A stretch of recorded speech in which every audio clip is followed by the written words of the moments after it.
Welcome to ThaiPBS English News Service. I'm Rumtip Chernapalai. Following the issuing of an emergency decree on the 1.14 trillion baht of the FIDF debt has been transferring to the Bank of Thailand. The governor has come up with the two possible ways of servicing the debt, but said that the BOT will not collect the levy of more than 0.6% of the deposit from the commercial banks. According to the most controversial decree, which is issued by the government, which requires the Bank of Thailand or BOT to service the 1.14 trillion baht of public debt incurred by the Financial Institution Development Fund or the FIDF. The governor of the Bank of Thailand has come up with the two possible ways that he will prepare to consult with the Kitirat Naranong, Deputy Prime Minister and Finance Minister, about two possible solutions that BOT has for payment of both principal and interest of the FIDF debt. Although the emergency decree opens a gap for the BOT to collect levies of up to 1% on deposits from commercial banks to give to the Deposit Protection Agency or DPA, the first solution is that the BOT will collect levies of not more than 0.6% for transfer to the DPA by gradually raising the rate from the 0.4%. Alternatively, the second possible solution is to take from the saving money base and the BE. There will also be a discussion regarding the competitiveness of commercial banks and state-owned banks. The Democrat Party has submitted a petition to the House Speaker asking that he request the Constitution Court for a ruling on two financial executive decrees. Today, Democrat Party Deputy Leader Govemment submitted a petition signed by 128 members of the Parliament to House Speaker Somsak Suranon, asking him to seek a Constitution Court ruling on two financial executive decrees. The opposition is asking that the court to rule whether the issuing of the two financial executive decrees violate Article 184 of the Constitution, as there is currently no emergency that would justify their issuance. The first decree would allow the government to transfer full responsibility for repayment of the FIDF's 1.14 trillion baht debt from the 1997 crisis to the Bank of Thailand. The other one allows the government to seek loans of 350 billion baht for water management programs and flood restoration and rehabilitation schemes. House Speaker Somsak said that he will forward the petition to the Constitution Court as quickly as possible. And if the Constitution Court rules that the two executive decrees breach the charter, the government will then decide whether it will step down, but this is not required by the law. The House will not deliberate on the two executive decrees until the court's ruling is issued. And after submitting a petition to House Speaker, Democrat Party Deputy Leader Govemment told ThaiPBS that Constitution Court's deliberation will impact economic stability, security and confidence. Here's more. Today, we members of the Democrat Party filed a motion through the House Speaker for the Constitutional Court to rule on the legitimacy of the government's two emergency decrees. One, which is to give power to the Ministry of Finance to borrow outside of the budgetary process an additional 350 billion baht. And the other emergency decree that we believe is illegal is the emergency decree that would transfer debt from the government to the Fund for Financial Institution Rehabilitation managed by the central bank.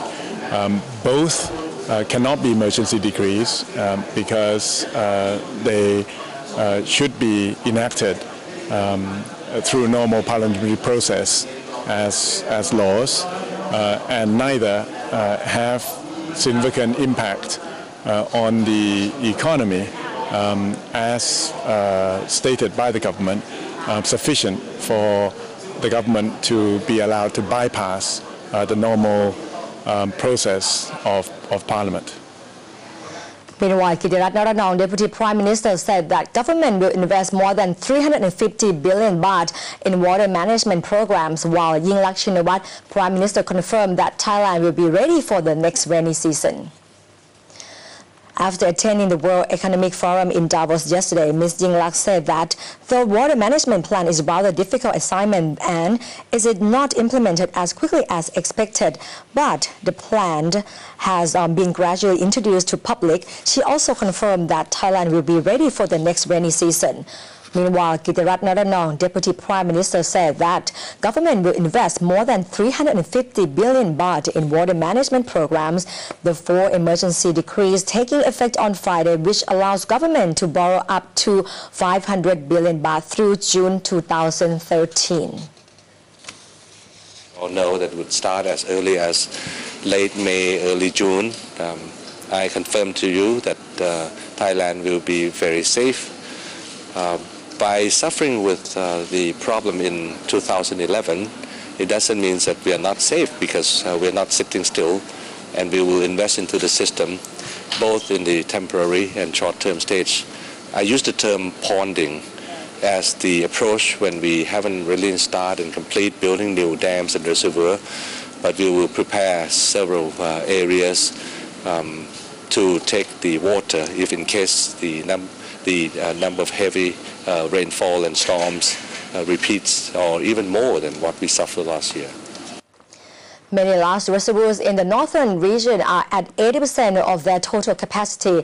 According to the government's master water management plan, the dams will need to release water to free up storage capacity ahead of this year's rainy season. This must be achieved, however, without adversely affecting agriculture downstream. Sirikit Dam and Reservoir in Uttaradit province is now at 81% of its full capacity, and under the government's water management system, the dam must start releasing water at the rate of 44 million cubic meters per day. This rate will increase by 1 million cubic meters per day until it reaches 50 million cubic meters in April, or until the water level in the reservoir has been reduced to 50% of its total capacity. Meanwhile, Bhumibol Dam in Tak province is decreasing the reservoir level by 50 million cubic meters of water per day, and authorities have confirmed that the rate of release will not affect downstream areas because the current water levels in the Wang and Yom rivers are already low. Authorities from the Regional Irrigation Office 12 at Chao Phraya Dam in Chai Nat province say that the dam is currently receiving 580 cubic meters of water per second from the Bhumibol and Sirikit dams, which is 10 times as much as this time last year. The release of water at the current rate is to maintain appropriate levels in the northern region reservoirs, and to ensure that agricultural land close to the rivers and reservoirs is not adversely affected. But some people living near to the waterways claim the dam's release of water hit their farmland immediately. People who live near Chao Phraya Dam are demanding that the government manage the whole Chao Phraya waterway. They're also demanding that the government remove a sandbar at the end of the reservoir around the Sapaya Bridge, which is blocking the water's ability to flow away from the dam, causing residential flooding when authorities release more water. During the flood crisis, there were complaints for many quarters that the information issued by the government was too slow, inaccurate and contradictory. Today, the ICT Ministry began consultation with the relevant sectors to make sure that this will not happen again in the future. Officials from the Ministry of Information and Communication Technology (OICT) met with the relevant bodies to discuss information management during natural disasters. The ICT Minister said that one of the problems was that the information had been given out by many different organizations without going through a central information management process, and that this has led to confusion among the people. The minister went on to say that a central source of official information in times of national disaster was required as a single source of accurate information for the public.